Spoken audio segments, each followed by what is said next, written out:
पिछले दिनों मुझे बहुत सर्दी जुकाम था और मुझे काम से जल्दी निकलना पड़ा।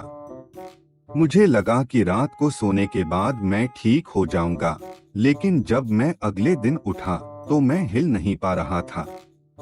मैं अपने तकिए के पास रखी पानी की बोतल को मुश्किल से पी पा रहा था और रेंग भी नहीं पा रहा था। जब मेरे बैग में मेरा फोन बजता था, तब भी मैं उसे छू नहीं पाता था।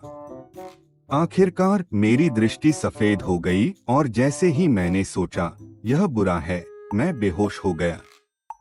जब मैं उठा तो मुझे अपनी नाक में तेज दर्द महसूस हुआ।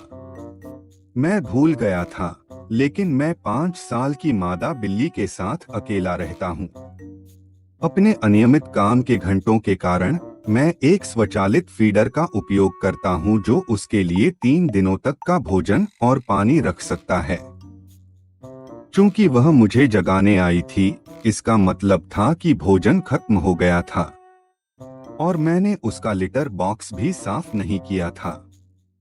यह महसूस करते हुए कि यह गंभीर था, मैंने अपनी पूरी ताकत से खुद को बिस्तर से बाहर निकाला।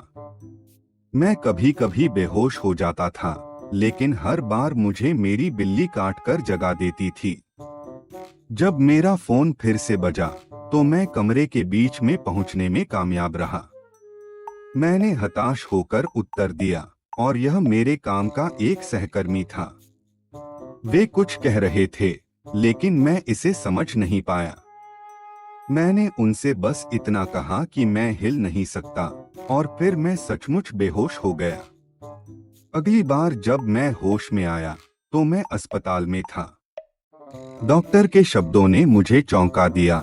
मुझे बहुत ज्यादा काम करने की वजह से निमोनिया हो गया था और सर्दी भी बहुत ज्यादा हो गई थी।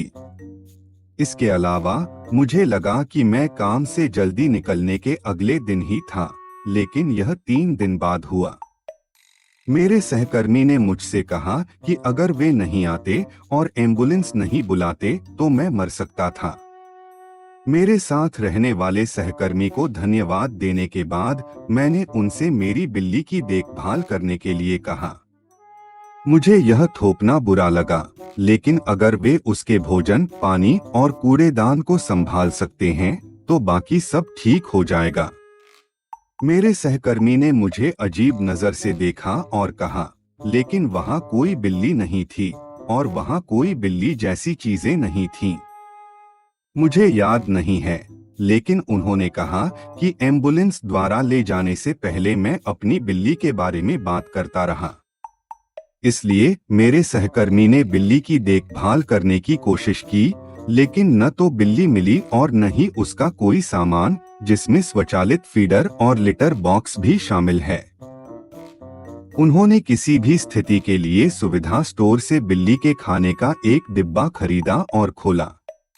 मैं बहस करने ही वाला था कि अचानक मुझे एहसास हुआ मैं भूल गया था, लेकिन मेरी बिल्ली चली गई थी। उसे हाल ही में एक कार ने टक्कर मार दी थी और मैंने उसका सारा सामान फेंक दिया था। जब मैंने अपने सहकर्मी को यह बताया, तो वे हैरान रह गए। उन्होंने कहा, लेकिन जब मैंने फोन किया तो मैंने आपके पीछे एक तेज म्याऊ सुनी।